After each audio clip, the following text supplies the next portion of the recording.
Bicara soal pilihan, Yosua 24 ayat 15. Kita buka firman Tuhannya. Yosua 24 ayat 15.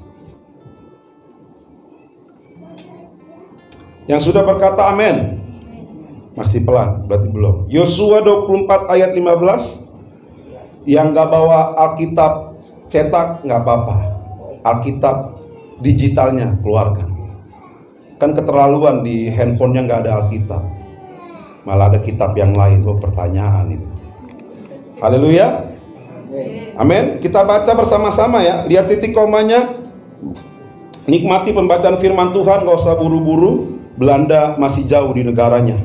Yosua 24 ayat 15. 1, 2, ya. Tetapi jika kamu anggap tidak baik untuk beribadah kepada Tuhan, pilihlah pada hari ini kepada siapa kamu akan beribadah. Allah yang kepadanya nenek moyangmu beribadah di seberang sungai Efrat, atau Allah orang Amori yang negerinya kamu diami ini. Tetapi aku dan seisi rumahku, kami akan beribadah kepada Tuhan. Yosua berkata di bagian akhir dari ayat ini, tetapi aku dan keluargaku, seisi rumahku, kami akan beribadah kepada Tuhan yang besar, bukan kepada Allah nenek moyang. Pada waktu itu bangsa Israel diperhadapkan masalah yang begitu pelik. Kita kalau sudah punya masalah, yang kita korbankan itu gereja, pasti. Itu survei yang dilakukan oleh bilangan research. Jemaat Tuhan kalau punya masalah, yang dikorbankan itu ibadah kayak begini. Udahlah, Pak Gembala pasti nggak ngerti masalah saya, nggak paham Pak Gembala itu. Apalagi jemaat Tuhan, aduh udahlah. Paling seneng cuman ketawa-ketawa. Ketawa-ketawa doang. Tapi mereka ngerti nggak sih perasaanku? Nggak ngerti lah Bapak Ibu. Suami istri aja nggak bakal ngerti engkau punya masalah kalau nggak ngomong. Makanya ngomong, kasih tahu, Pak Gembala, Bu Gembala doakan rumah tangga kami di ujung tanduk. Lalu Pak Gembala tanya, tanduk apa? Gajah kah? Rusa kah? Kalau rusa harus semakin pendek, kalau gajah masih panjang dan kuat. Kalau engkau nggak ngomong sama saudara seimanmu atau kepada pemimpin rohanimu, mana tahu. Jangan berpikir begini, harusnya orang lain dong ngertiin saya. Enggak, itu juga pilihan. Engkau mau ngasih tahu keberadaanmu, atau engkau berdiam diri dan berusaha untuk orang lain harus ngerti saya. Enggak gitu. Itu pilihan.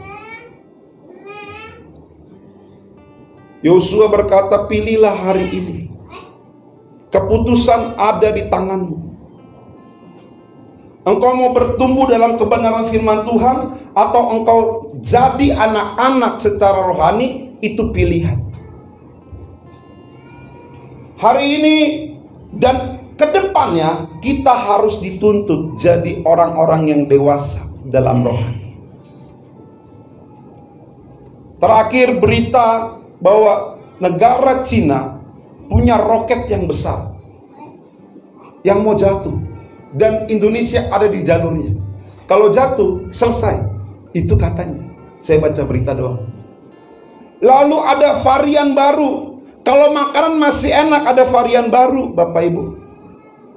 Ini COVID macam kayak sabun dulu, B17. Kalau ini B117, ada yang dari India, ada varian COVID yang dari Afrika Selatan. Oh, banyak. Kalau hari ini kau tidak memilih untuk dewasa dalam kerohanianmu, apa yang akan kau lakukan? Sudahlah, cukuplah ke gereja itu. Kalau pendeta-pendeta khotbah, intinya intim dengan Tuhan, melekat dengan Tuhan. Tapi sampai hari ini masalah saya nggak selesai. Pendeta khotbah, rendah hatilah terhadap orang lain. tapi saya selalu direndahkan oleh orang lain. Pendeta khotbah bilang begini dalam Efesus 5, istri-istri tunduk kepada suamimu. Oh Tuhan Yesus, tolong sampai hari ini suami saya antara ada dan tiada. Pulang 3 hari, nggak pulang 2 bulan. Antara ada dan tiada. Kalau pulang pun boro-boro, Pak, bawa duit. Ini yang ada, mabuk lagi, mabuk lagi. Jalan selangkah, mundur 2 langkah. Jalan selangkah lagi, mundur. Nggak nyampe-nyampe masuk rumah. Dan suami-suami senangnya cuma itu doang. Istri-istri tunduk kepada suami, tapi lupa ada terusannya. Suami tunduk kepada Tuhan. Pilihan juga. Hari ini engkau suami-suami mau tunduk kepada Tuhan enggak? Itu pilihan. Tunduk sama Tuhan artinya begini. Engkau menyerahkan dirimu, menyerahkan kehidupanmu sepenuhnya untuk dipimpin dan diatur oleh Tuhan. Itu suami-suami. Suami-suami nggak perlu pakai suara yang keras bilang sama istri, ingat Efesus 5. Tunduk sama suami, ya tunduk sama suami. Tapi dia melakukan perlawanan kepada Tuhan. Itu namanya BODOH. Suami yang benar adalah suami yang tunduk kepada Tuhan. Bukan suami yang keras suaranya, ngomong-ngomong bilang istri harus tunduk sama suami, titik. Enggak, itu koma. Suami-suami koma. Ya, jangan sampai berhenti di situ. Koma, baca lagi. Suami tunduk kepada Tuhan, kepada Kristus. Pilihan. Mau menggunakan firman Tuhan supaya kita merasa paling hebat di rumah tangga, atau engkau mau tunduk kepada firman Tuhan? Itu pilihan. Anak-anak juga, nih anak-anak yang masih anak statusnya, mau panjang umur atau mau pendek umur, bisa gampang. Kabur aja dari rumah, pendek umurmu. Makan gak makan. Mau sukses anak-anak, gampang. Hormatilah ayahmu dan ibumu, supaya lanjut umurmu di tanah yang Tuhan janjikan kepadamu. Jangan bilang begini, Pak, kalau bisa saya mau tukar orang tua saya, boleh nggak? Kenapa saya dilahirkan di sini, gedenya di Mayasari lagi, nggak ada keren-kerennya, Pak? Saya mau kasih tahu, Mayasari itu the Bronx City, dekat New York kalau di Amerika. Kalau kita dekat pusat kepegawaian negara. Ini ibu kota juga loh.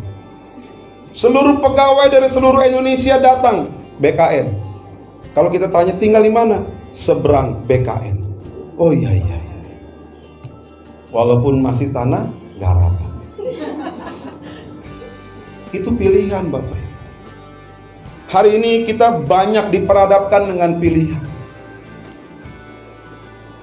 Mau beli ini, beli itu, atau mau beli yang lain. Mau mengampuni atau tidak, itu pilihan sama kita. Tuhan kasih kehendak bebas sama kita. Tuhan bukan ciptakan kita jadi robot, enggak. Kalau Tuhan ciptakan kita jadi robot, percayalah, tidak ada yang namanya peperangan. Tidak ada yang namanya saling iri hati, dengki, benci, nggak ada. Tidak ada yang namanya pelakor, perebut laki orang, atau pembinor, perebut bini orang. Jadi biar balance, pria dan wanita sama-sama suka selingkuh. Kalau masih memilih dosa, kita kan sifat dasarnya dosa. Jadi ibu-ibu jangan bilang wanita lain yang salah, enggak. Coba perhatikan suamimu. Karena saya mau bilang begini, perselingkuhan itu tidak terjadi secara tiba-tiba, Bapak Ibu. Ya, itu terjadinya ada step-stepnya. Mulai dari perilaku pikiran yang mulai aneh-aneh. Kalau di pikiranmu udah mulai aneh-aneh, maka percayalah, engkau tidak bisa berpikir secara rasional, secara normal. Engkau sudah berpikir dan membandingkan istri atau suamimu di rumah, apalagi baru reunian. Nah, itu bahaya tuh di reunian. Jadi kalau reunian, ngomonginnya masa depan, bisnis saja. Jangan ngomongin masa lalu. Kamu masih ingat nggak? Masih, padahal dia belum selesai ngomong, ingat apa?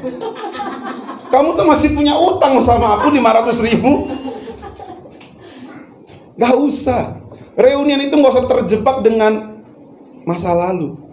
Yang lalu biarlah berlalu. Karena sudah ada wanita hebat, ada pria hebat bersamamu hari ini. Amin. Kasih dulu tos suaminya, istrinya. Coba mana yang suami istri, kasih tos dulu. Wah, ya kan? Itu dia. Yang belum ada istrinya, yang belum ada suaminya di sini, saya berdoa biar minggu depan suaminya datang. Atau saya berdoa biar didatangkan Tuhan dan dibawa kembali pulang ke rumahnya. Ini rumahnya. Haleluya. Itu pilihan. Yosua berkata, pilihlah hari ini. Saya mau katakan yang pertama, pilihlah untuk melakukan kebenaran walaupun itu tidak menyenangkan. Melakukan firman Tuhan itu enak atau enggak? Yang berkata enak boleh angkat tangan. Melakukan firman Tuhan. Yang enggak enak, yang enggak setuju, yang enggak ngerti, kayaknya perlu pembelajaran lebih lagi nanti Pak Gembala ini. Ya. Kebenaran firman Tuhan. Apalagi bagian yang begini, kasihilah sesamamu manusia seperti engkau mengasihi dirimu sendiri. Kalau engkau ditampar pipi kirimu, kasih pipi. Realitanya, tampar pipi kiri, kaki kanan main. Bah! Aharoa, kan gitu. Hojolma, aujolma. Makan nasi kau, aku makan nasi. Kita mainkan di sini.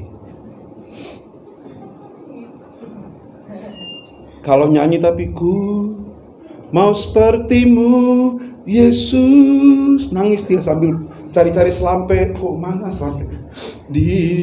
Gak ada selampe itu. Sembunyi. Kalau nyanyi lagu itu mantapnya luar biasa. Sampai angkat tangan. Ada yang berlutut kan. Aku mau seperti kau Yesus. Yesus itu disalib. Yesus itu dicambuk, dia balas? Enggak. Dia bisa balas loh. Dengan kekuatan surga. Sat. Bisa Tuhan Yesus panggil malaikatnya. Tapi dia nggak lakukan itu. Dia mau berikan teladan yang benar. Supaya kau memilih melakukan kebenaran walaupun itu menyakitkan. Satu kali kau sakiti hati ini, masih ku maafkan. Istri nyanyi begitu ke suami. 2 kali kau sakiti hati ini, juga ku maafkan. Yang terakhir diambil golong. Tapi jangan sampai 3 kali. Oh jangan. Ada terong depannya. Jangan diperpanjang terornya. Stop di situ aja. Firman Tuhan katakan mengampuni berapa kali? 77 kali 7. Itu sekitar 490 kurang lebih. Hari ada berapa? 365. Artinya setiap hari engkau harus melepaskan pengampunan. Itu pilihan juga. Kalau engkau mau melakukan kebenaran firman Tuhan, lakukan dengan benar, lakukan dengan tunduk, lakukan dengan rendah hati. Jangan kayak lagu. Ingat ya Pak, 3 kali. Keempat kali talak pertama datang. Kelima kali kita selesaikan di pengadilan agama. Kalau engkau mau pengadilan agama, kita pisah. Bahasa Ibrani-nya bilang sirang so sirang. Ini artinya cerai nggak cerai. Pisah rumah. Satu di Cililitan, satu di Pasar Batang. Masih dekat ya. Tapi udah pisah rumah judulnya. Kalau ketemu nggak kayak orang kenal. Pilihan. Kalau engkau mau mengasihi istrimu, mengasihi suamimu, itu juga pilihan. Pilihan untuk melakukan kebenaran. Tuhan sudah mengaruniakan Roh Kudus kepada kita sehingga kita bisa melakukan hal yang benar. Kalau kita mau dipimpin sama Roh Kudus, saya percaya kebenaran itu akan memerdekakan kita. Maka tidak ada lagi kita berkata seandainya. Seandainya aku punya sayap, terbang yang jauh. Jadi kalau istri-istri lagi kesel sama suami, gak usah dengerin lagu begituan. Yang ada selesai ntar di penjara. Karena lagunya melo, pengen putus, pengen pergi dari kehidupan yang nyata. Jangan, gak usah. Lagunya meskipun musuh di depanku. Kalau kau kesal sama suami begitu, meskipun musuh di depanku, gitu. Rintangan menghadang langkahku, ku tahu sungguh Engkau bersamaku, gitu. Jangan lagu seandainya aku punya sayap, terbang yang jauh, lalu engkau bunuh diri dan masuk neraka. Aduh, jangan. Tetaplah melakukan kebenaran. Yang kedua, pilihlah untuk hidup bertanggung jawab. Nah, kata tanggung jawab ini harus kepada pria-pria, suami-suami. Bukan hanya suami juga, saya mau katakan juga sama istri-istri, sama anak-anak juga. Tapi lebih besarnya adalah kepada seorang suami. Dia harus bertanggung jawab, mengambil keberaniannya sebagai seorang pemimpin dalam rumah tangganya. Bukan pemimpin dalam soal jasmani aja, tapi soal rohani. Suami-suami yang tunduk kepada peran firman Tuhan, dia membawa keluarganya semakin erat, semakin intim dengan Tuhan. Doa pagi. Kalau nggak bisa doa pagi, doa sebelum tidur. Jangan doa sebelum tidur. Mari kita, ayo kita berdoa. Ayo kita berdoa. Tuhan Yesus, kami mau tidur. Terima kasih, haleluya, amin. Itu Jiu juga bisa. Jiu doanya udah doa syafaat sekarang. Karena sebelum tidur saya sudah bagi. Jiu berdoa untuk papa mama, Jiu berdoa buat Jiu sendiri, buat sekolah, buat juga laundry. Dia pertama dia, papa apa doanya? Sekali, 2 kali, diajarin 3 kali sudah jalan sendiri. Kalau anak-anak dari sekarang, dari sedini mungkin tidak engkau ajarkan untuk melekat sama Tuhan, umur 13 tahun, itu akan jadi teman berantammu. Dia akan lebih banyak di luar, bergaul dengan teman-temannya. Tapi kalau dari kecil, dari sedini mungkin, engkau ajarkan, engkau kenalkan kepada kasih Kristus, 13 tahun, dia akan jadi teman untuk melakukan kebenaran firman Tuhan. Dari kecil. Kalau kau bilang nanti aja lah, gak ngerti anak-anak, dia ngerti. Ada Roh Kudus yang memberikan pengertian kepada rohnya. Amin. Pilihlah untuk bertanggung jawab. Jangan suami-suami bisanya ngasih duit, nih mah ada duit 20 juta, habisin aja ya. Besok kasih lagi, nih mah ada 50 juta, udah habisin aja. Dan kita merasa bahwa kita sebagai seorang pria yang sudah benar bertanggung jawab. Benar, tapi itu secara jasmani. Tapi rohani keluargamu engkau juga harus pimpin. Engkau harus ambil tanggung jawabnya. Jangan serahkan kepada gereja. Urusan rohani gereja enggak. Gereja paling lama berapa sih? 2 jam. Tapi Senin sampai Minggu yang tanggung jawab rohani adalah suami. Kalau pagi nggak sempet, ya malam sebelum tidur. Ayo kita kumpul semuanya, baris satu, kencang depan dulu, istirahat di tempat.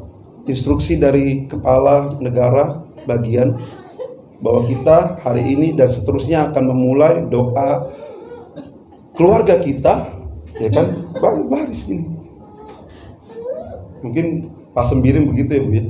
Ayo semua keluarga baris kencang kanan, ya siap gerak istirahat di depan gitu. Dengarkan instruksi dari pemimpin negara, ya, komitmen. Yang harus menjadi penggerak kerohanian di rumah tangga itu harus suami, jangan istri. Siapa yang diciptakan duluan? Pria. Pria yang dekat dengan Tuhan. Pilihlah untuk hidup bertanggung jawab. Setiap orang mempunyai tanggung jawabnya masing-masing. Tidak peduli sebagai seorang suami, istri atau anak-anak, dia punya tanggung jawab. Jangan lari dari tanggung jawab. Kalau engkau punya kesalahan, engkau pasti manusia itu seringkali salah dia itu, Pak. Sama kayak kejadian di Taman Eden. Adam, yang Tuhan cari siapa? Adam. Kalau kerohanian keluargamu gak benar, kalau istrimu jadi tukang gibah, kalau anak-anakmu pendidikannya hancur-hancuran, yang Tuhan cari di keluargamu adalah pria. Tuhan akan cari bilang begini, Cipto, di manakah engkau? Sembunyi. Itu kebiasaan pria yang gak benar. Kalau keluarganya hancur-hancuran, lalu ada kumpul keluarga besar, ini kenapa keluargamu ini? Ini biasanya pria begitu kan. Kalau pria yang gak benar tuh begitu. Ini mak, istriku ini emang dia gak benar nih. Begitu gampang nunjuk aja. Ini anak-anakku mah gak ada otaknya emang ini.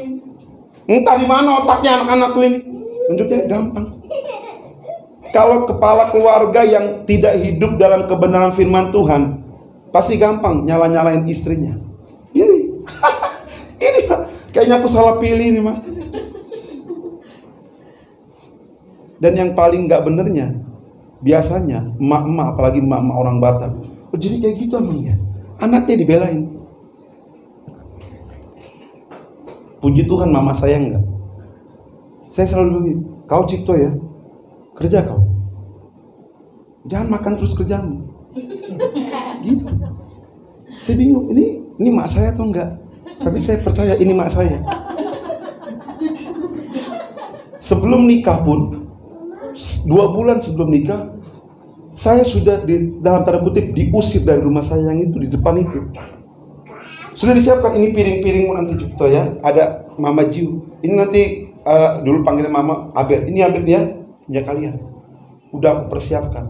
Kalau mungkin Ibu Gembala pernah ke dapur, ada bagian panjang di dapur itu. Itu perlengkapan kami berdua. Saya sudah keluar dari setengah. Nanti selfie keluar dari rumah, itu kosong. Semuanya udah lengkap di situ. Piring kah, dandang, wajan, semua udah lengkap. Mama saya beli satu-satu, taruh masuk ke dalam. Pas saya mau nikah, dikeluarkan semuanya.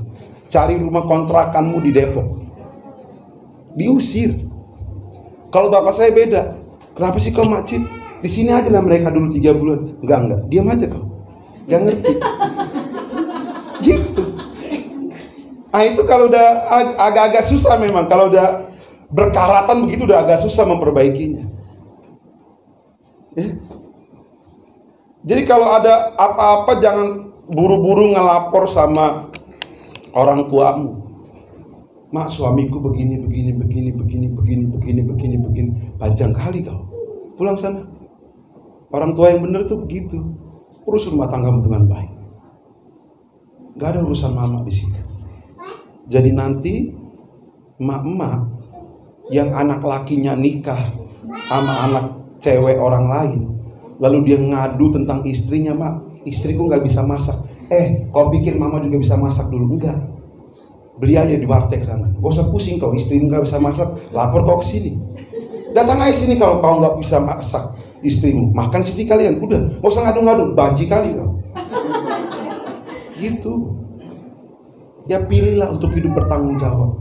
Amin. Jangan nyalain orang lain. Pria-pria, angkat tangannya pria-pria. Mana pria-pria Tuhan? Haleluya. Ya. Begitu pria-pria begitu. Kalau disuruh tanggung jawab tentang firman Tuhan segini dia setengah tiang. Tapi kalau tanya siapa yang mau duit, dia nggak nanya duit itu halal atau enggak. Dia penting duitnya dulu. Yang penting duit. Siapa yang mau duit? Angkat tangan cepat. Nggak ditanya Pak itu halal atau enggak. Belakangan. Kan nanti bisa di money laundry, Pak. Di money laundry-nya di mana? Ya kita kasih ke pendeta-pendeta. Ya kan kita Tuhan berkati. Enggak. Yang terakhir, pilihlah untuk melakukan hal-hal yang bernilai kekal. Hal-hal yang tentang kerajaan surga. Amin. Tidur emang enak, tapi baca Alkitab dan berdoa itu jauh lebih enak. Sekarang baca Alkitab bisa di mana aja, betul? Buka Alkitabnya, saya punya ada 2 Alkitab. Ini ada versi banyak. Dan saya senang baca Alkitab pakai bahasa Batak. Bahasa Batak Toba. Karena ini mendekati dengan bahasa aslinya. Karena saya nggak terlalu jago dengan Ibrani dan Yunani. Jadi saya baca bahasa Batak Toba. Ini sangat mendekati. Lalu kalau mau agak keju yang saya makan berfungsi dengan baik, saya baca bahasa Inggris. Ada juga bahasa Inggris. Jadi supaya keju yang saya makan itu berguna, ya. For by the grace given to me, I say to you everyone, of you not think more highly of yourself than you ought to think, but to think with sober discernment, ya kan? Kejunya berfungsi dengan baik. Tadi malam saya makan ubi-ubian singkong, jadi agak sedikit susah. Pilihlah untuk melakukan hal-hal yang bernilai kekal. Mengampuni itu bukan buat dirimu sendiri. Mengampuni orang lain, mengampuni orang yang membuat kita tidak nyaman dengan keadaan kita hari ini, itu untuk memuliakan nama Tuhan. Saya mau katakan sekali lagi, mengampuni itu bukan supaya hidupmu baik, enggak. Tapi mengampuni, engkau memuliakan nama Tuhan. Semuanya untuk memuliakan nama Tuhan.